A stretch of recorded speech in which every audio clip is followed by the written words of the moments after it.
Good morning, Year 9. I do hope you're well and you're looking forward to continuing on with our reading of The Secret Life of Bees. We're going to be picking up where we left off yesterday at page 61. Please do follow along with my on-screen ruler as I read yourself at home. Don't you think my mother must have known her? I said. It couldn't be just a coincidence. She didn't answer, so I said louder, Rosaline, don't you think so? I don't know what I think, she said. I don't want you getting your hopes up too much is all. She reached over and touched my cheek. Oh, Lily, what have we gone and done? Tiburon was a place like Sylvan, minus the peaches. In front of the domed courthouse, someone had stuck a Confederate flag in the mouth of their public cannon. South Carolina was Dixie first, America second. You could not get the pride out of Fort Sumter out of us if you tried. Strolling down Main Street, we moved through the long blue shadows cast in the two-story buildings that ran the length of the street. At a drugstore, I peered through the plate glass at a soda fountain with a chrome trim, where they sold cherry cokes and banana splits, thinking that soon it would not be just for white people anymore. We walked past Worth Insurance Agency, Tiburon Country Rural Electric Office, and the Amen Dollar Store, which had hula hoops, swim goggles, and boxes of sparklers in the window, with Summer Fun spray painted across the glass. A few places, like the Farmers Trust Bank, had Goldwater for President signs in their windows, sometimes with bumper stickers across the bottom saying, Affirmation Vietnam. At the Tiburon post office, I left Rosaline on the sidewalk and stepped inside to where the post office boxes and the Sunday newspapers were kept. As far as I could tell, there was no wanted posters in there of me and Rosaline, and the front page headline in the Columbia paper was about Castro's sister spying for the CIA, and not a word about a white girl breaking a Negro woman out of jail in Sylvan. I dropped a dime into the slot and took one of the papers, wondering if the story was inside somewhere. Rosaline and I squatted on the ground in an alley and spread out the paper, opening every page. It was full of Malcolm X, Saigon, the Beatles, tennis at Wimbledon, and a motel in Jackson, Mississippi that closed down rather than accept Negro guests, but nothing about me and Rosaline. Sometimes you want to fall on your knees and thank God in heaven for all the poor news reporting that goes on in this world. Honeybees are social insects and live in colonies. Each colony is a family unit comprising a single egg-laying female or queen and her many sterile daughters called workers. The workers cooperate in the food gathering, nest building, and rearing the offspring. Males are reared only at the times of the year when their presence is required. Bees the World. Chapter 4.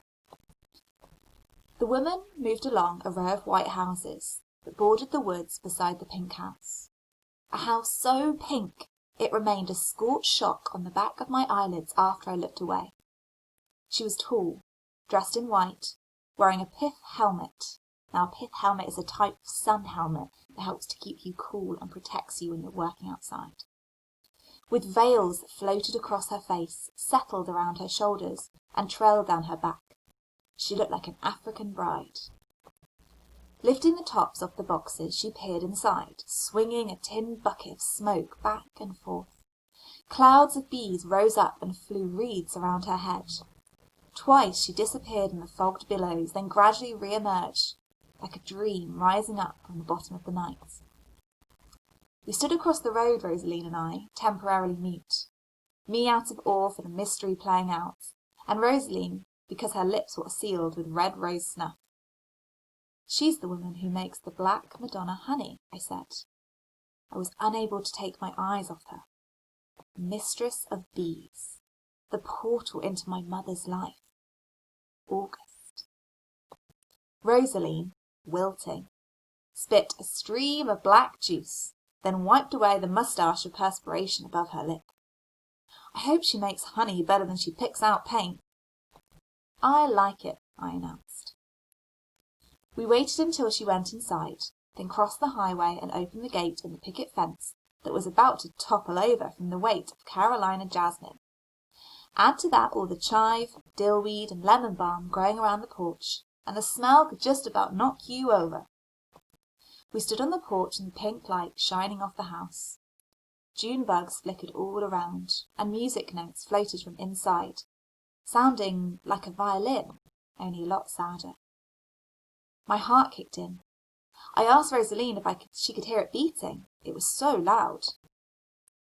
"I don't hear nothing but the good Lord asking me what I'm doing here." She spit what I hoped was the last of her snuff. I knocked on the door while she muttered a slew of words under her breath.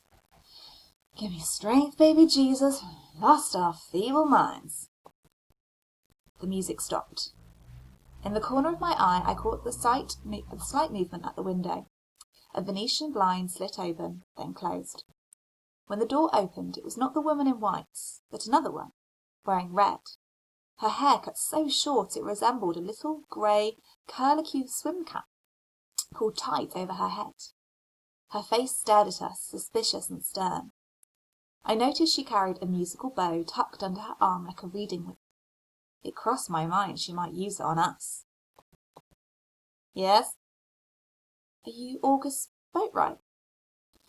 "No, I'm June Boatwright," she said, her eyes sweeping over the stitches on Rosaline's forehead.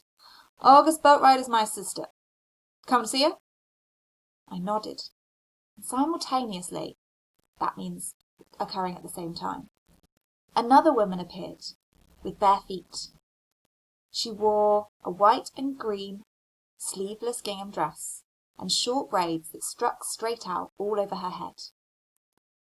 "I'm May Boatwright," she said. "I'm August's sister too."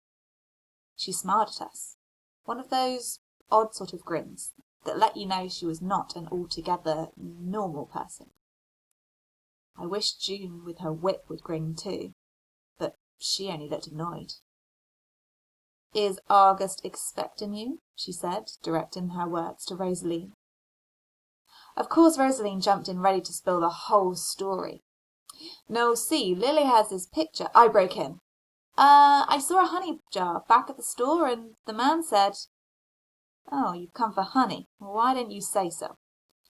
"Come on in the front parlour. I'll get August." I shot a look at Rosaline and said, "Are you crazy? Don't tell them about the picture." Gonna have to get our stories straight, that was for sure. Some people have a sixth sense, and some are duds at it. I believe I must have it, because the moment I stepped into the house I felt a trembling along my skin, a travelling current that moved up my spine, down my arms, pulsing out from my fingertips. I was practically radiating. To radiate means to give out energy in waves or in rays, so it suggests in this instance that Lily is very excited or nervous. The body knows things a long time before the mind catches up to them. I was wondering what my body knew that I didn't. I smelled furniture wax everywhere. Someone had gone over the entire parlour with it. A big room with fringed throw rugs, an old piano with a lace runner, and cane-bottom rockers draped with afghans. Each chair had its own little velvet stool sitting before it. Velvet. I went over and rubbed my hands across one of them. Next I walked over to a drop-leaf table and sniffed a beeswax candle that also smelled precisely like the furniture wax. It sat in a star-shaped holder next to a jigsaw puzzle in progress, although I couldn't tell what picture it would make. A wide-mouthed milk bottle filled with gladiolas was perched on another table under the window. The curtains were organdy, not your average white organdy, but silver grey, so the air came through with a slightly smoky shimmer. Imagine walls with nothing on them but mirrors. I counted 5 of them, each one with a big brass frame around it.